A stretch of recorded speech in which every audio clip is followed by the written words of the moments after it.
ಕುಮಾರಿ ಸ್ನೇಹಾ ಪಾಟೀಲ್ ಬೇವಿನಹಳ್ಳಿ ಅವರು ಒಂದು ಗೀತೆ ಹಾಡಬೇಕಂತ ಕೊಟ್ಟಿದ್ದಾರೆ.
ಸ್ನೇಹಾ ಪಾಟೀಲ್ ಬೇವಿನಹಳ್ಳಿ ಅವರಿಗೆ ಲೀಲಾಮಯನಾಗಿರುವಂತಹ ಸಕ್ರಿ ಸಂಗಮೇಶ್ವರ, ದಾನಮ್ಮ ದೇವಿ, ಪಂಚಾಕ್ಷರ ಪುಟ್ಟರಾಜ ಬಹಳ ವಿಶೇಷವಾಗಿರುವಂಥ ಧ್ವನಿ ಅದ.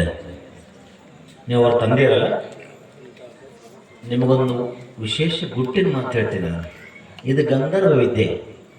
ನಾಣಿಯನ್ನ ಗಣಮಕ್ಕಳಿಗೆ ಬರೋ ವಿದ್ಯೆ ಅಲ್ಲ. ಯಾಕಂತ ಹೇಳಕತ್ತೆ ನಮಗಂದ್ರೆ ಅರಮನೆಯಲ್ಲಿರುವಂಥ ವಿದ್ಯೆಯನ್ನ ಮನೆ ಮನೆಗೆ, ಗುರು ಮನೆಗೆ, ಮನೆ ಮನೆಗೆ ತಂದು ಕೊಟ್ಟವ್ರು ಯಾರನ್ನು ಹಾನಗಲ್ಲ ಕುಮಾರದ್ದವರು, ಪಂಚಾಕ್ಷರದವರು, ಪುಟ್ಟಯ್ಯದವರು ಪುಣ್ಯಾತ್ಮರೆ.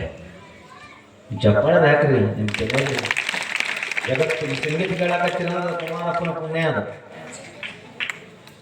ನಾನು ಒಂದು ಗುಟ್ಟಿನ ಮಾತಿನ ಹೇಳ್ತೀನಿ. ವರ್ಷ ಅಭ್ಯಾಸ ಮಾಡಿದ್ಲು ಅಂತಂದ್ರೆ ಬಹುಶಃ ಹೈದರಾಬಾದ್ ಕರ್ನಾಟಕದೊಳಗೆ ಈಕೆ ಅಂತ ಹಿಂದೂಸ್ತಾನಿ ಗಾಯಕ ಧ್ವನಿ ಇರುವಂಥವ್ರು ಯಾರೂ ಇರೋದಿಲ್ಲ ಅಂತ ಬೆಳಿತಾರೆ. ಆದ್ರೆ ಹಿಂಗೆ ಊರೂರಿಗೆ ಕಾರ್ಯಕ್ರಮ ಕರ್ಕೊಂಡು ಹೋದ್ರಿ ಅಂದ್ರೆ ಇಷ್ಟಕ್ಕೆ ಮೀಸಲಾಕೋಣ. ನೀವು ನಾನು ಬೈದ್ರು ಚಿಂತಿಲ್ಲ. ಯಾಕೆ ಚಲೋ ಮಾತು ಹೇಳಿದ್ರೆ ಯಾವಾಗಲೂ ಕೆಟ್ಟ ಮಾತು ಹೇಳಿದ್ರೆ ಏನಾಗತ್ತಂದ್ರೆ ನೋವಾಗತ್ತಂತ, ನೋವಾದಾಗ ಅದು ಸುಖ ಇರ್ತೈತಂತ. ಬಾರಿ ವಾ ಅಂತ ಬೆನ್ನು ಚಪ್ಪರಿಸಿಬಿಟ್ಟು ಏನಾಗತ್ತೆ ಗೊತ್ತನು, ಅಲ್ಲಿ ಕೆಳಗೆ ತೊಳೆಯುವ ಸಮಯ ಇರ್ತದೆ. ಮತ್ತು ನಾವೆಲ್ಲ ಹಿಂಗೆ ಆಗಿ ಕೆಳಗೆ ಬಂದವರು. ಅರ್ಥನ ಹೇಳ್ದೆ ನಿಮಗೆ. ಚಲೋ ಧ್ವನಿ ಅದ, ಚಲೋ ಲಯ ಅದ. ಶ್ರುತಿ ಲಯ ಎರಡೂ ಇರೋದು ಬಹಳ ಅಪರೂಪ. ಅದು ನಿಮ್ಮ ವಯಸ್ಸು ಎಷ್ಟೇ? ವಯಸ್ಸೆಷ್ಟು? ಎಷ್ಟೇ ಕ್ಲಾಸ್? 5ನೇ ಕ್ಲಾಸ್ ಓದ್ತಾಳೆ. 5ನೇ ಕ್ಲಾಸ್ ಓದುವಂತ ಪೋರಿ 80ನೇ ಕ್ಲಾಸ್ ಓದುವಂತ ಮುದುಕನ ಕೊಟ್ಟ ತಬಲ ಸಾತಿ ತಗೊಂಡು ಹಾಡ್ತಾಳ. ಮತ್ತೆಷ್ಟು ಧೈರ್ಯ ಇರಬೇಕಾಗಿಗೆ. ಅದಕ್ಕೆ ನಾ ಯಾಕೆ ಹೇಳಕತ್ತೇನೆ ಅಂದ್ರೆ, ಇದನ್ನ ಮಾಡಲಾರ್ದೆ ಸಾಧನೆ ಮಾಡುವಂತ ಪ್ರಯತ್ನ ಮಾಡ್ರಿ. 4 ವರ್ಷಕ್ಕೆ ಗುರುವಿನ ಆಶೀರ್ವಾದದಿಂದ, ದಾನಮ್ಮನ ಆಶೀರ್ವಾದದಿಂದ ಚಲೋ ಬೆಳೆತಾಳೆ ಅನ್ನುವಂತ ಹಾರೈಕೆಯನ್ನು ಹಾರೈಸುತ್ತ ಇನ್ನು ಮುಂದಿನ ಕಾರ್ಯಕ್ಕೆ ಅನುವು ಮಾಡಿಕೊಡ್ತೀವಿ. ಸ್ನೇಹಾ ಪಾಟೀಲ್ ಅವರಿಗೆ ಅಯ್ಯಪ್ಪ ದೊಡ್ಡಮನಿಯವರು 200 ರೂಪಾಯಿ ಕೊಟ್ಟಿರ್ತಾರೆ. ಅದೇ ರೀತಿ ಸಾಗಣ್ಣ ಗುಂಡಳ್ಳಿ ಅವರು 100 ರೂಪಾಯಿ ಕೊಟ್ಟಿರ್ತಾರೆ. ಮಲ್ಲಪ್ಪ ಅವಲ್ದರ್ ಕೂಡ 100 ರೂಪಾಯಿ ಕೊಟ್ಟಿರ್ತಾರೆ. ಸ್ನೇಹಾ ಪಾಟೀಲ್ ಅವರು ಸ್ವೀಕರಿಸಬೇಕು.